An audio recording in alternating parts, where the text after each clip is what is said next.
House Edition. My name is Justin Akadome. And as usual, he's not alone. He's with Uche Onyekuruje. It's good to have you right here on a Wednesday morning. We'll be looking at hypertension, right, Justin? Yes, hypertension, also known as high blood pressure, is our focus for the day. And I'm sure it's one thing that most people, not just in Nigeria, can relate with. What are we not doing well? What should we begin to modify and change about our lifestyle so that we can actually live healthier and have a better quality of life? And you know, it looks like it's something that's fast happening to old people. It's almost associated to old age.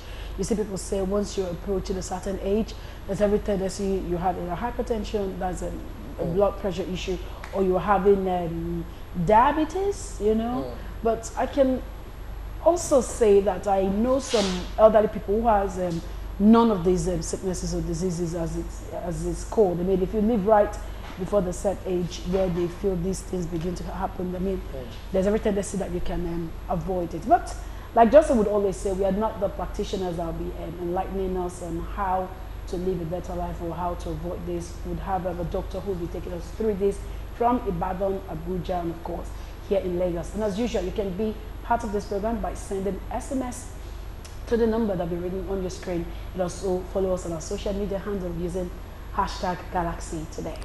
Yes, and so we will start the show, and just to let you know too, you can also do that on social media. But then again, I will give you a bit of a background information on hypertension, and we will talk to a cardiologist in Ibadan. We have the president of the Nigerian Medical Association who will be joining us from Abuja, and we also have a public health practitioner here in our Lagos studio. Let's just give you this background information. Stay with us.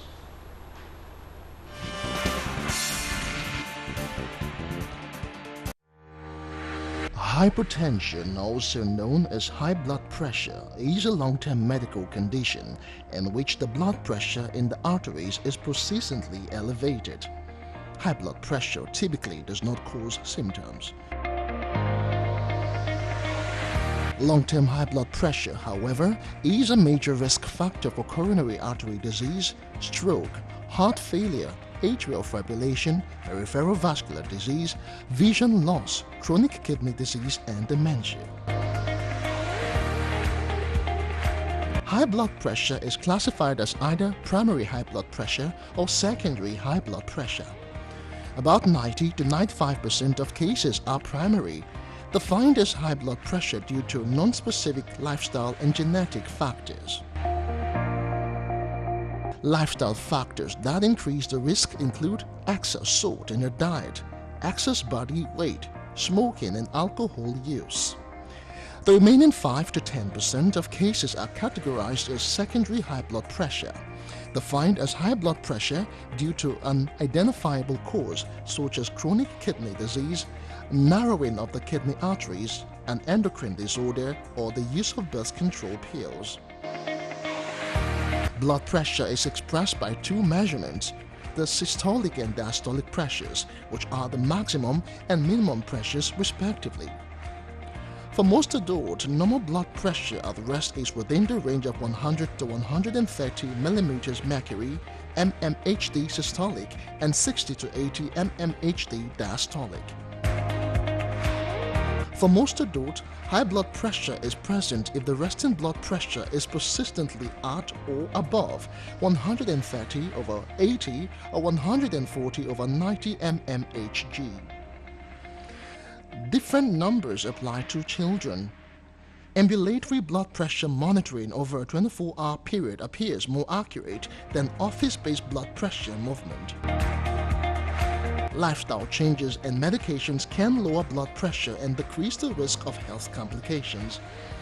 Lifestyle changes include weight loss, physical exercise, decreased salt intake, reducing alcohol intake, and a healthy diet.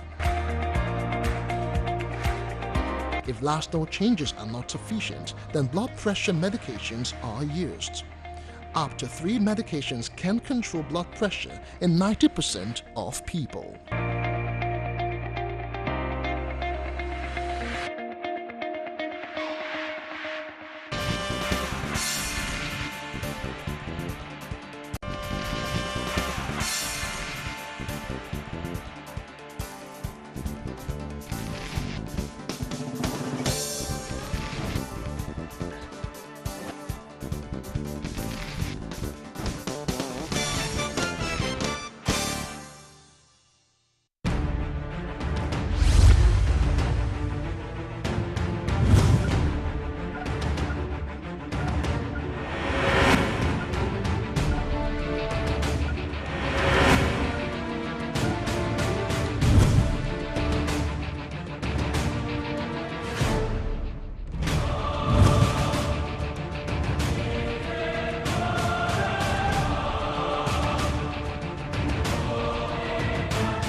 Welcome back. It is still Galaxy today. We will start with Abuja. We have the president of the Nigerian Medical Association who will be bringing us up to speed and give us a bit of background information on what we need to know about high blood pressure. All right, once again, just feel free to interact with us on social media using the hashtag Galaxy Today. You can also send us, SMS if you have questions for our guest in Lagos, Abuja, and of course in Ibadan. Let us talk about this disease, this condition. It is something that affects Nigerians, Africans, and indeed everyone across the globe, and it is becoming something that is rising by the day. So what are the issues? What are we not doing right? What do we need to begin to change? We'll talk about that in a bit. I think we need to take a bit of a commercial break. A bit of a break. We'll come back and talk some more. Stay with us.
All right, welcome back. It is still Galaxy today, and we are going to Abuja right now. We have the president of the Nigerian Medical Association joining us, Dr. Francis Fadoyile.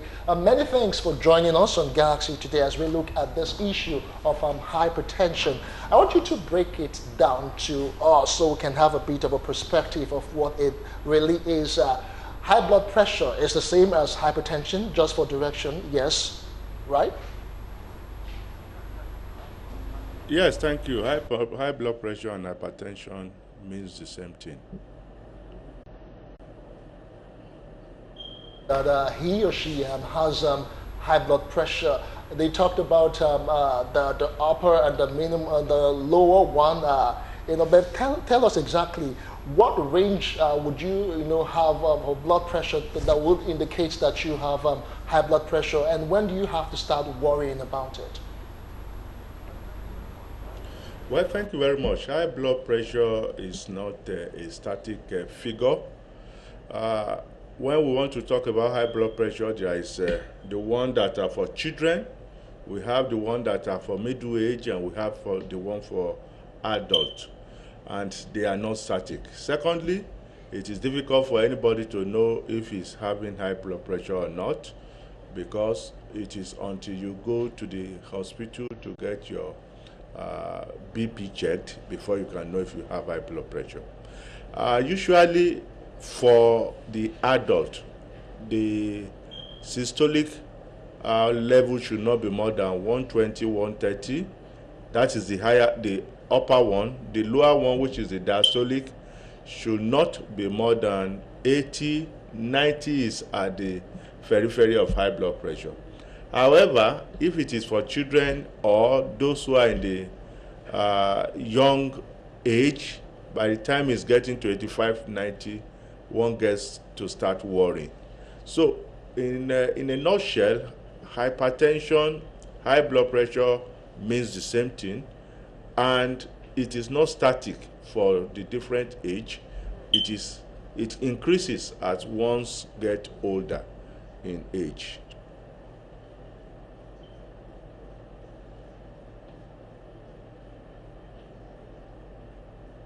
We have them in middle age, we have for children, we have for adults. I don't know if it's genetic, because I've seen cases where children are born with diabetes, for instance. I mean, do we have such cases when it comes to high blood pressure? And then for children, if it's not genetic, what actually could make a child have a high blood pressure? Thank you very much. There are two main type of hypertension that we have. We have hypertension that are primary hypertension, which is the most common. We have the secondary hypertension, which is the one that it is caused by another form of diseases. Okay, and if we say primary hypertension, we have not been able to find what has been directly responsible for the primary hypertension. However, we have some way of life that has a lot to do with having hypertension as one grows older. Number one is obesity. Number two is sedentary life. Number three is how you indulge yourself. For example, those who have diabetes, diabetes has a way of affecting our kidneys, and when the kidneys are affected also, they also can cause hypertension. Okay, and the secondary hypertension, which is not so much as in the primary hypertension, is usually as a cause of another disease, which can also be genetic, as you have alluded. But importantly, it could be a problem with the heart, it could be a problem with the kidney, and it could be some problem with hormone. Hormones are small chemicals in the body that can make the blood pressure rise if some of them are released when they are not supposed to be released. But for the public health, we need to emphasize that hypertension is one disease that one is likely to have as you are growing older, and there's nothing anybody could do to that. The only thing you need to do is to make sure once every 6 months minimum you should go to the hospital, get your BP checked, and you can know your status if you are hypertensive or not. Hypertension can only be treated. It has no cure. Am I right? And be what? I said hypertension can only be treated. It has no cure. Well, when you are talking about cure of illnesses, you have to be able to put it in proper perspective. For example, we all get hungry. Hunger can never be cured. We have malaria from time to time, and we can be infected. So for us to say cure, you have to be very careful. Hypertension can largely be controlled, and it can get to a position in which you say, well, you are all right on this dosage. Some, you may not actually need to use drug. It may be the change of your way of life. It may be the change of what you used to do that could bring down the BP to normality. So for you to say cure and not curable, I think we have to be careful about that. Thank you so much. We've been speaking with Dr. Francis Mfadoyile, the president of the Nigerian Medical Association, and he has given us a bit of a background on hypertension, blood pressure. Many thanks once again for joining us. We do appreciate us. All right, joining us here in our Lagos studio is a public health practitioner, Dr. Tuyi Mepawandu. Many thanks for joining us again. The doctor talked about, the public health perspective. You are a public health practitioner. He said it is something that is likely to happen as long as one is growing older. I want to get your own perspective concerning that. Yeah, hypertension is a big issue, simply because, one, as much as 1 billion people worldwide are affected by hypertension. We're talking about 1 in 7 people. That's about, even some estimates went as far as documenting 40% of the whole world population from the age of 20 and above. And let's be factual, hypertension can affect any age. It's not just about being old. It can affect a child, a Why would it affect a child? We'll get to that when we're looking at likelihood of this hypertension, the cause of the hypertension. So Africa again, once again, Africa is in the focus. It's in focus. 46% of the hypertension in the world reside in Africa. So that becomes a big issue. Hypertension is one of the leading cause of myocardial problem, ischemic heart diseases, chronic kidney problem, and even a stroke. So it becomes so important that we need to focus at the public health perspective on what hypertension is and what it's not. Okay, Dr. T, sorry, we will come back to you, but we're just getting signals from Ibadan. And let's just take them quickly, so we'll just round off so they can get to other things for the day. We have a Senior Lecturer Cardiology Department, University College Hospital, Ibadan, joining us, Dr. Adiola Duduyemi. Many thanks for being a part of Galaxy today as we look at hypertension. Let's look at the cardio-related illnesses that could, probably make the blood pressure rise, because we hear that other illnesses can lead to secondary hypertension. Specifically, is it something that we have not done right concerning about our hearts, or what exactly could lead to other heart conditions that will make our blood pressure rise?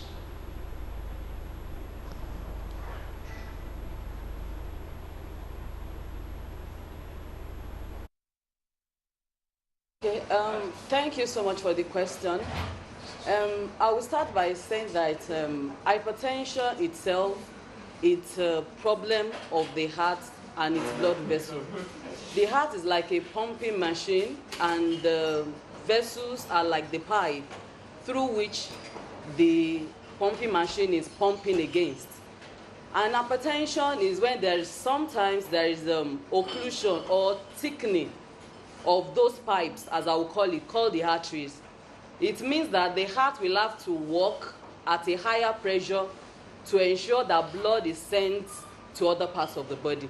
So hypertension, yes, it can be primary or secondary. Primary meaning that we can't find an etiology to it, and probably could be genetic, meaning that maybe one of your parents, or sometimes environmental, where you grew up, your stress level, the way you take things. So all of this will contribute to give hypertension. So I won't say outrightly that hypertension is not the problem of the heart. It's actually because it has to do mainly with the pipe that supplied through which the machine, as I will call it, the heart is pumping against. So the pumping machine, which is the heart, have to do it at a higher pressure because there is a restriction to flow of blood in the vessels. Which is they have to do it like, what are the risk factors, or let me say, what can hypertension actually do apart from the fact that it could cause death? Does it have any other sickness this can cause? I mean, we have cases where we hear some sicknesses can lead to this. I've had cases where hypertension can actually lead to maybe a stroke or something. But aside that, does it have any other disease or sickness it could lead to if it's not properly managed?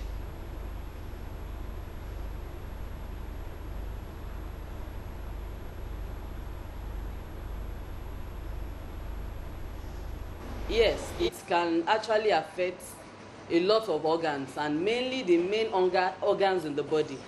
As you rightly said, the heart itself is at risk.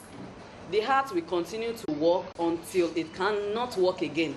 Just as we all know that hypertension does not give signs, it does not give symptoms, and it will continue to work. The heart is like someone that will keep on working until it can't work again. It does not know how to say, oh, I'm tired, I'm growing tired. It will continue to work.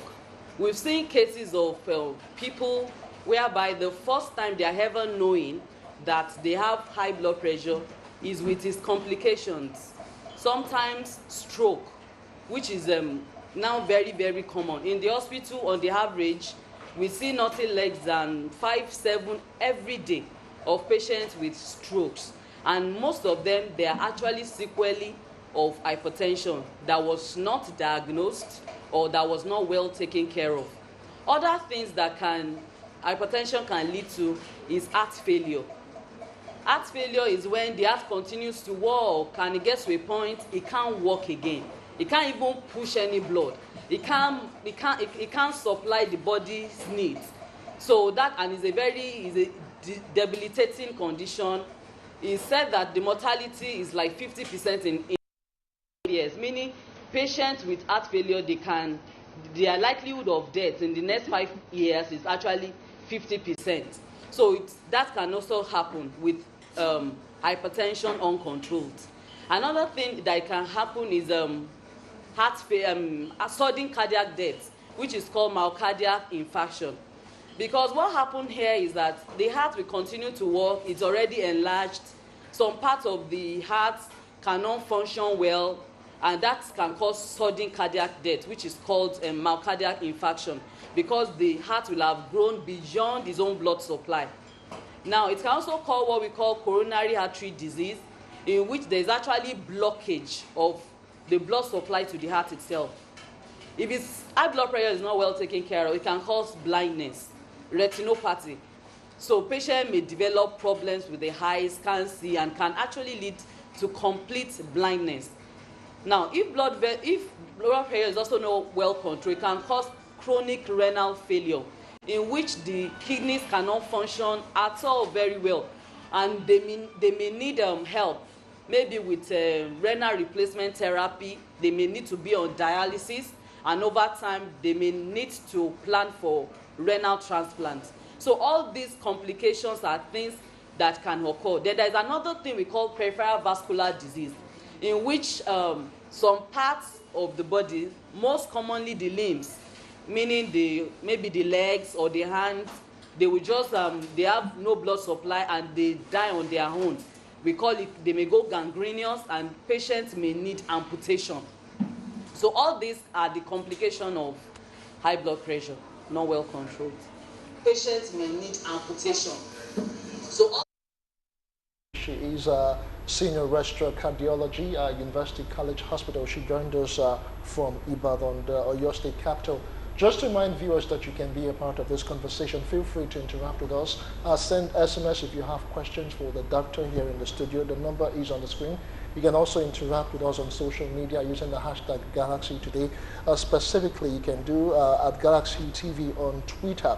All right, Dr. Tui, let's talk about lifestyle issues that concerning hypertension. The doctors in Abuja and in Ibadan have talked about it. Let's talk about obesity and overweight. How do they, impact directly on the heart?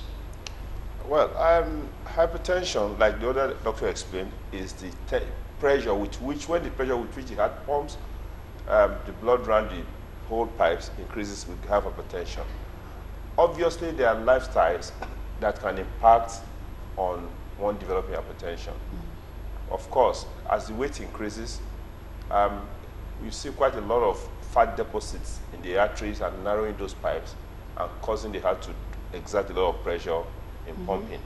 And besides, as the body mass increases, you find out that the heart needs to actually do a lot of work to take those blood around the system. So that is a link. In addition, as the body mass and the weight increases, it tends to lead to insensitivity of the cells to the insulin, a kind of type 2 diabetes. So obesity is a risk factor in type 2 diabetes, it's a risk factor in high cholesterol level, it's a risk factor in hypertension, as it were. So, and like it's a risk factor in so many things. So that kind of lifestyle generally, that you tend to make somebody to be obese will lead to raise in blood pressure, high cholesterol, and of course, it can lead to development of type 2 diabetes. Now, lifestyle that involves excessive smoking, smoking and consumption of alcohol through an intricate mechanism can lead to either obesity or can lead to the narrowing of the kidney vessels, which can also lead to hypertension, can also lead to atherosclerosis, which is the narrowing of the vessels, even that supplies the heart. So excess alcohol consumption, excess smoking can also be this What factor. about salt? I've heard about salt and too much salt. Yeah, we're coming there. So Okay. there's salt, because we found out clearly the link between intake of salt and development of high blood pressure. Because the sodium tend to retain water inside the body, and then this are the kind of thing that the heart needs to pump around the system. So high salt consumption has been demonstrated, clear demonstration that the salt, in a way, if you take a lot of salt, you can develop hypertension. Then there's some things you need to take that we will not be taking, like taking potassium, magnesium, and calcium. Yeah, potassium is in banana, and some if you don't take a lot of those foods, and we lack in those elements, the risk of having hypertension is also there. Now, sedentary lifestyle. One of the things that the civilization or the comfort has brought for us is that we don't walk, we don't trek, we don't do a lot of things like our parents used to do when they were involved in farming, and tilling of the ground. So we tend to live a sedentary lifestyle. We sit down in one place, we move from one car to office, and from there climb lift. The demand of the city life makes so many of us to be lazy. We don't do exercise, and then we eat a lot of fatty food and some of this junk food. They add to those things that can give us, that can lead to being hypertensive, especially if there's a history of hypertension in the family. Now, when you look at what can you do with hypertension, of course, there are correctable hypertension that can be cured in a way. There is surgical hypertension. For instance, the narrowing of the vessels at a certain point, the big vessels of the heart at a certain point can lead to hypertension. In that wise, which we call partition of aorta, if it is corrected surgically, the hypertension can go. Some of them with tumors of the endocrine glands, pheochromocytoma, when they are removed, the hypertension can go. So there are few ones that can be removed like that can lead to reduction in hypertension. Okay, but doctor. by and large, hypertension you can only manage hypertension and not cure it. Some people are sending in questions from home. Let's see if we can take some of them before we move on here. This one says, my BP, please don't call. If you have questions, do that via SMS, or you can also send it on social media with the hashtag Galaxy Today. This one says, my BP shows this when I checked it last week. Please, am I all right? Systolic 113, diastolic 44, and pulse 88. Well, you see, one of the risks of trying to use those homemade, Okay. I'm talking about electronic speak to check blood pressure, is that the variability, can be so confusing. I doubt whether you can have a lower one of 44. I mean, that's too low. Okay. So if you're in doubt, you need to see a doctor. I think what we need to do at the level of public health is for the government to look at a specific framework that can deal with hypertension, leveraging on community education, leveraging on institutional framework from the health institutional framework, leveraging on pharmacological agents. How do you get access to the drugs, effectiveness of the drugs, ensuring that the drug gets to the people, and telling people much about the damages that hypertension can cause. It's important that if we do that, we will be able to reduce quite a lot of myths surrounding hypertension, because invariably in this part of the world, when somebody has a stroke, they say, oh, he was attacked by somebody or by witchcraft, or as the case may be. So we need to honestly address this thing. And how do we address it? We need to, raise the level of community involvement, raise the level of individual involvement, go back to workplaces and be able to people should be able to know their blood pressure on the go. In fact, by asking what's your blood pressure yesterday, somebody should be able to tell me what the blood pressure is, because if we don't deal with that, the consequences of having raised blood pressure and the complication of hypertension is costly to the individual, costly to the family, and very challenging to health institutions and even the government as its way. Doctor, you talked about knowing your heart numbers, but how often do you do this? Because is it something that could actually change over time? Maybe you checked today and it is normal. Could something you do just today make it to just spiral up? What can you do exactly? How often do you need to check your heart numbers? Invariably, all blood pressure majority of blood pressure start by being normal. Okay. Okay. So I don't expect anybody to stay for a whole 3 months without checking the blood pressure.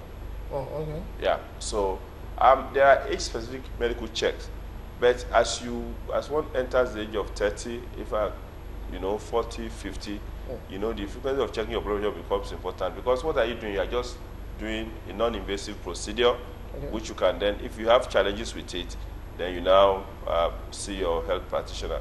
But having said that, there are some key things that one could be experiencing that will make one wonder whether the heart is functioning properly. For instance, if you normally as you are sitting down, you are not aware that your heart is beating. Where as soon as you are aware that your heart is beating, you can feel the heartbeat. You need to go check your blood pressure. If you then suddenly find out you feel dizzy unnecessarily, you need to check your blood pressure. If you find out because at those points, of course, if you are not careful, the hypertension is affecting the organs, and then you suddenly find out that your vision is blurred.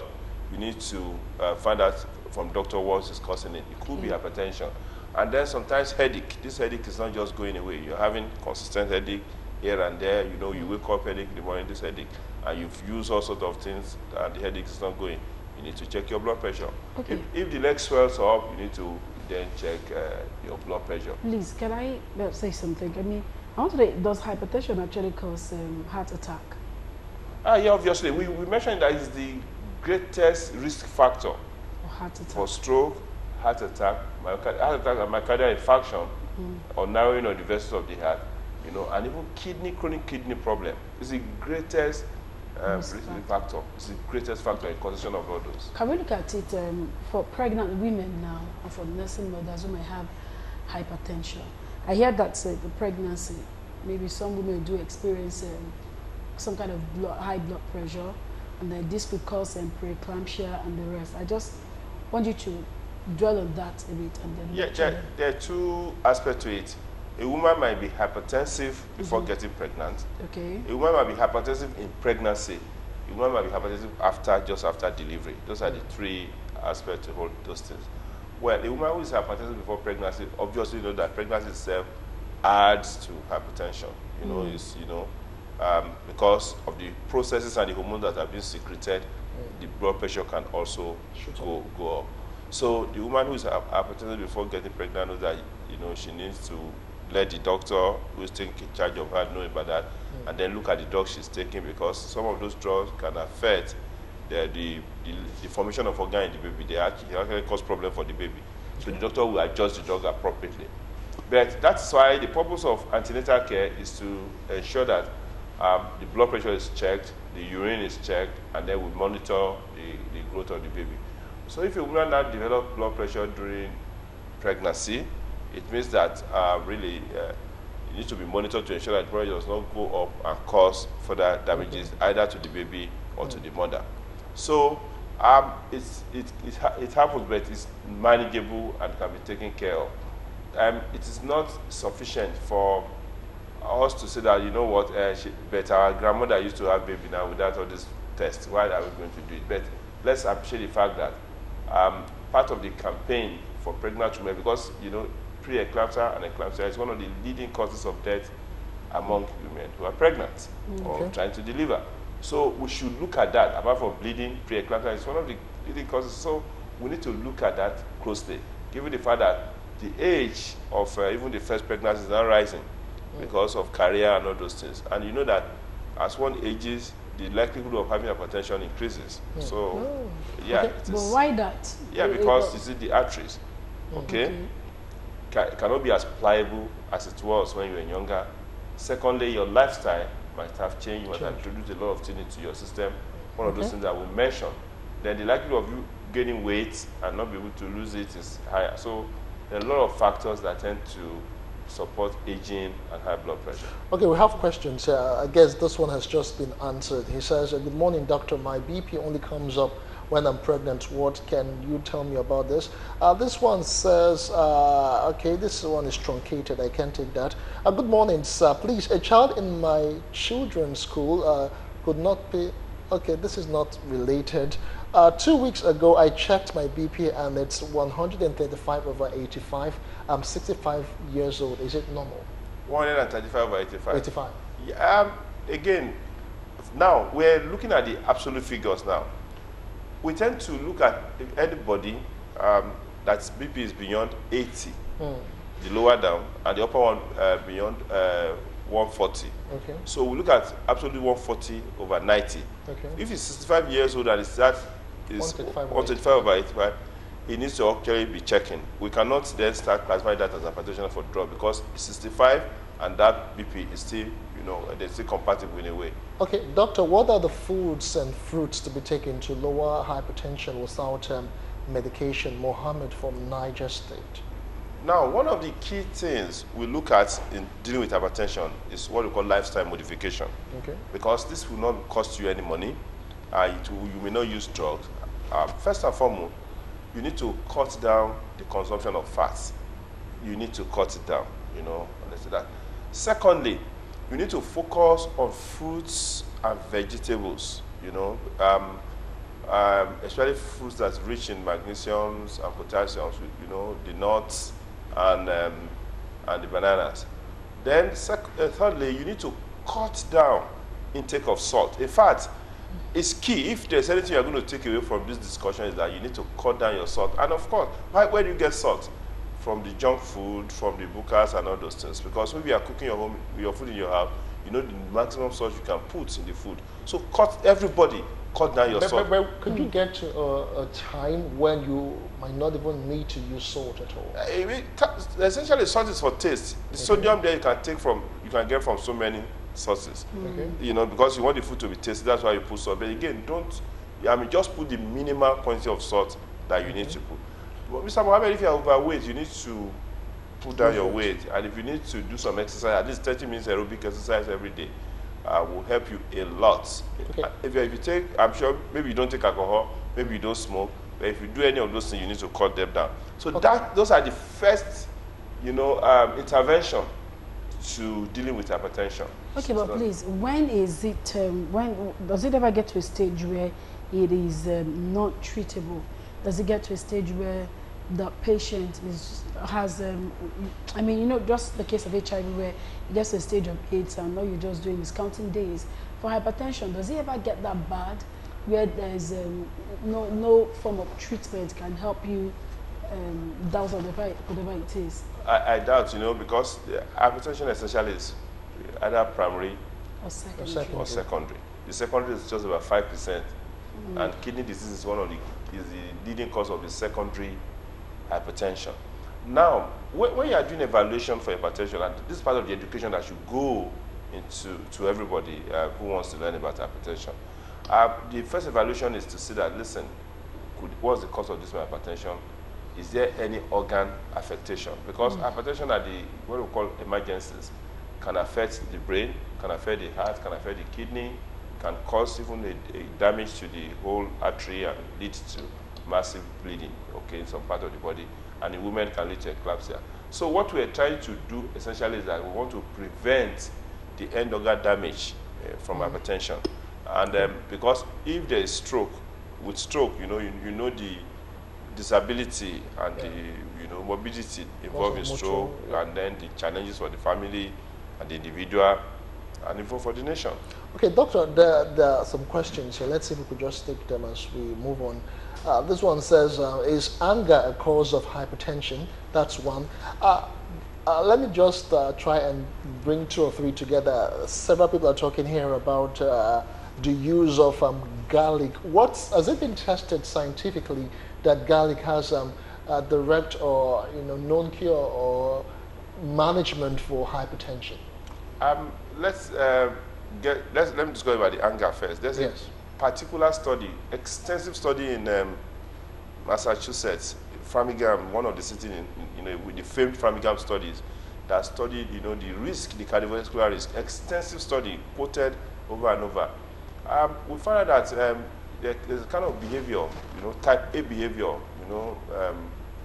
impatient, irascible, angry, because all these things are driven by certain hormones, that especially the stress hormones, cortisol, noradrenaline, this which can then, of course, lead to prolonged constriction of the vessels if it's common in person and leads to, hypertension. So again, You know, handling of stress, the stress factor, how we handle it can be a contributing factor to whether somebody develops hypertension. You say stress is relative. What exactly do you mean by stress?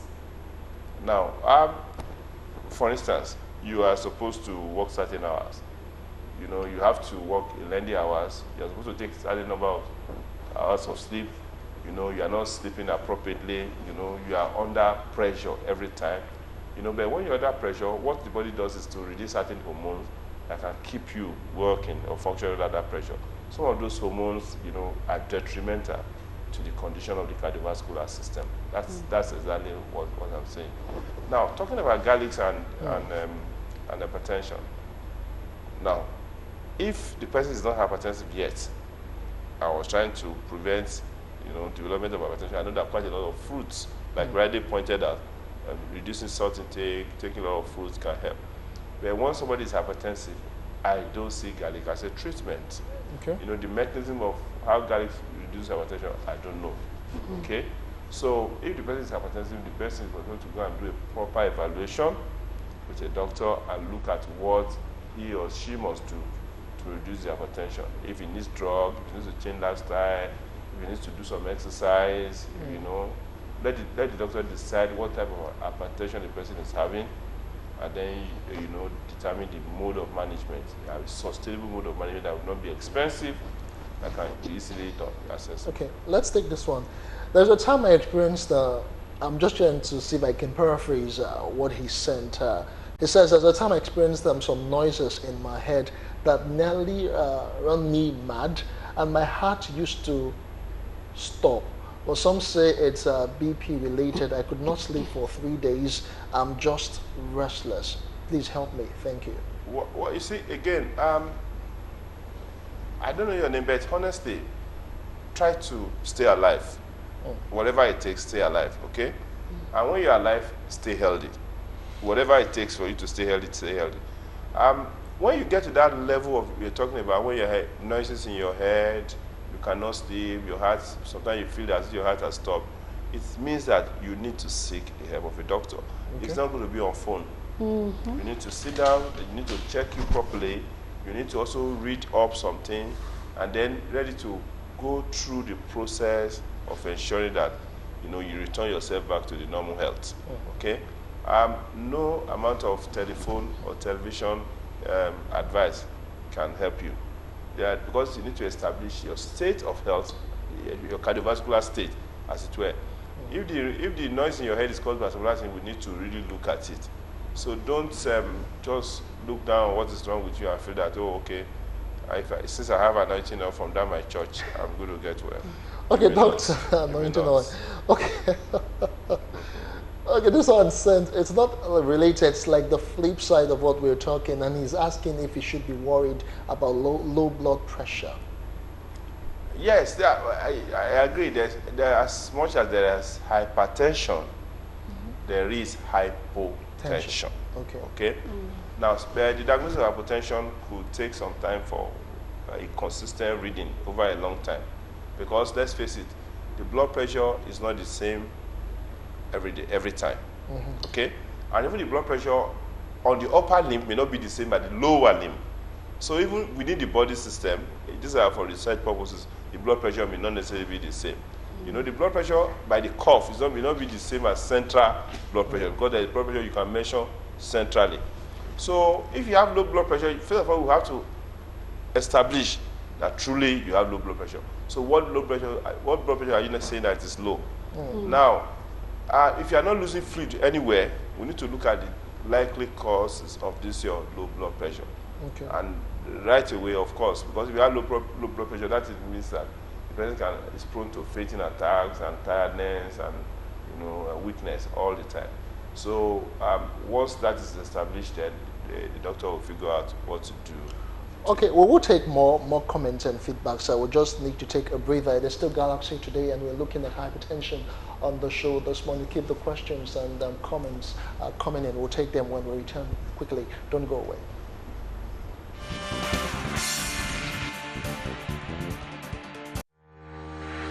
Hypertension, also known as high blood pressure, is a long-term medical condition in which the blood pressure in the arteries is persistently elevated.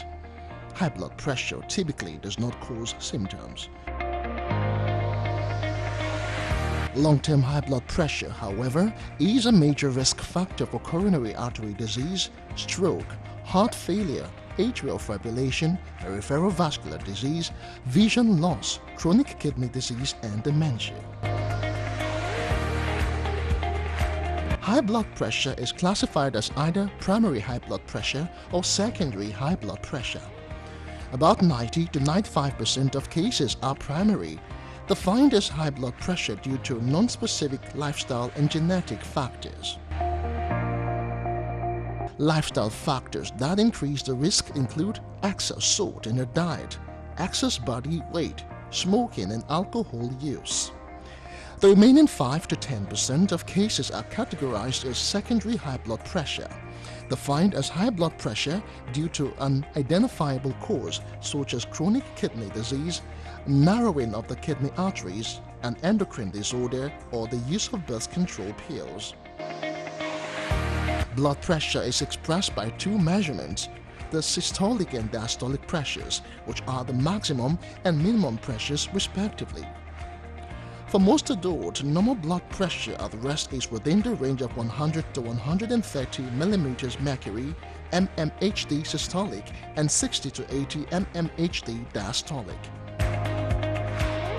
For most adults, high blood pressure is present if the resting blood pressure is persistently at or above 130/80 or 140/90 mmHg. Different numbers apply to children. Ambulatory blood pressure monitoring over a 24-hour period appears more accurate than office-based blood pressure movement. Lifestyle changes and medications can lower blood pressure and decrease the risk of health complications. Lifestyle changes include weight loss, physical exercise, decreased salt intake, reducing alcohol intake, and a healthy diet. If lifestyle changes are not sufficient, then blood pressure medications are used. Up to 3 medications can control blood pressure in 90% of people.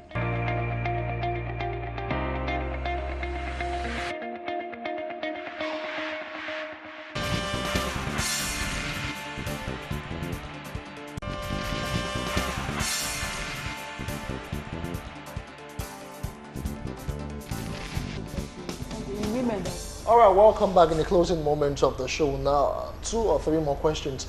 Please, doctor, I used to have a heartbeat which brings me fear. I don't understand. And this fear makes me stammer. Please, what can I do? Ola from Lagos.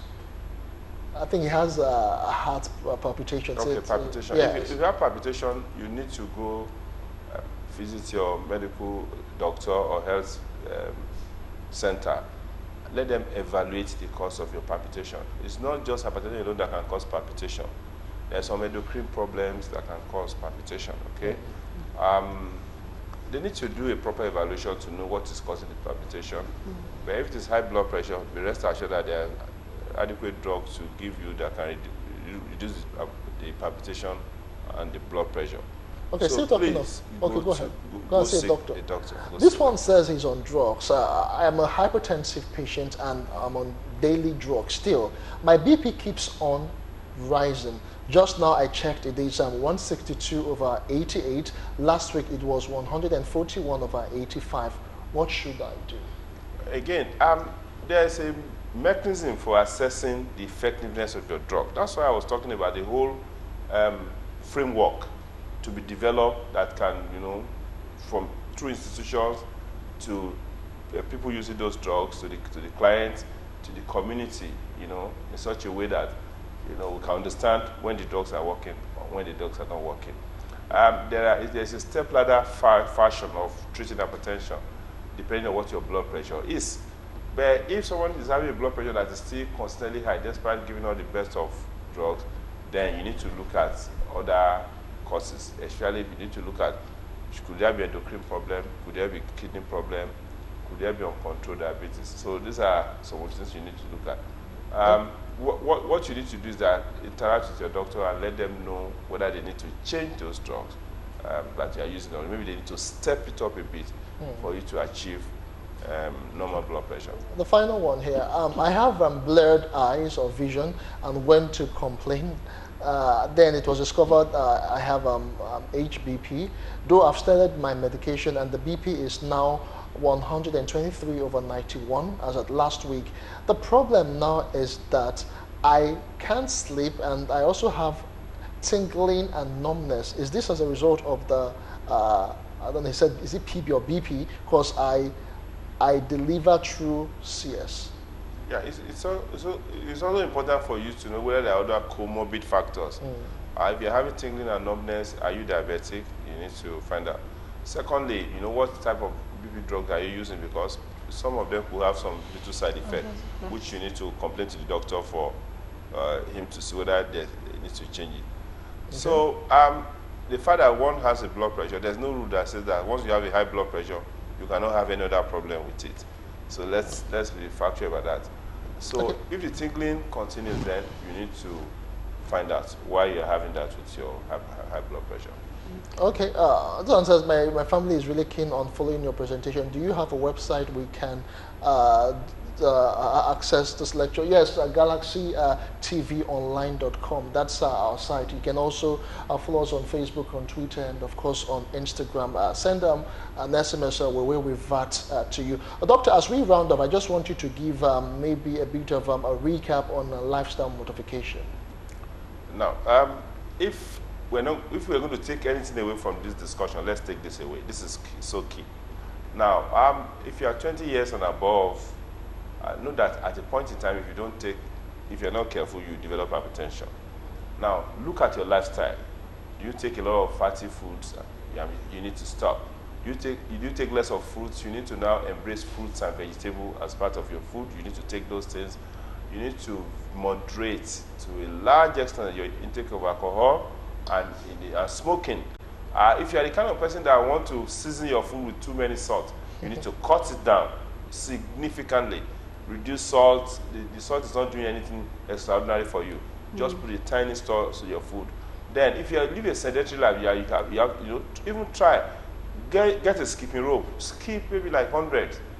That's a good exercise. You cannot do press up. Anytime you have chance to walk. Don't live a sedentary life. And then if you are obese, work on your weight at every point in time. Your waistline will determine, and your weight will determine, and your body mass index will determine whether you're obese. If you have any symptoms like feeling dizzy, blurring of vision, palpitation of your heart, you need to see, or you get tired easily, you need to see a doctor to ascertain the condition of your heart. And then once you see a doctor and you have drugs, please stick to your drug, because yes, life will end, but we shouldn't end it suddenly. Hypertension is on us. It's affecting as many people as possible. I can tell you that even people that are close to me in recent weeks, two of them have lost to complication of hypertension. It's real. Okay, thank you so much, Doctor. We have been learning on hypertension, and of course, he's just giving us nuggets on what to do to see that we can avoid hypertension. For those who already have it, you already know how to go about it. A big thanks to Dr. Tuyi Mebawood. He's a public health practitioner here in Lagos Studio. Thank you so much, sir. My pleasure always. And then from Ibadan, we had Dr. Jola Duduyemi, Senior Registrar, Cardiology, UCH Ibadan in Oyo State. And then from Abuja, Dr. Francis Faduyile, who is the Nigerian Medical Association President. A big thanks to you. And to you who sat back, we'll be back tomorrow at 10 for Lifestyle. I'm Uche Onyeku. Bye for now.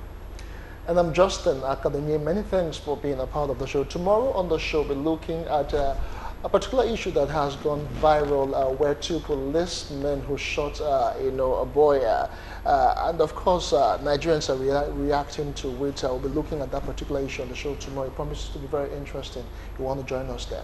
Bye for now.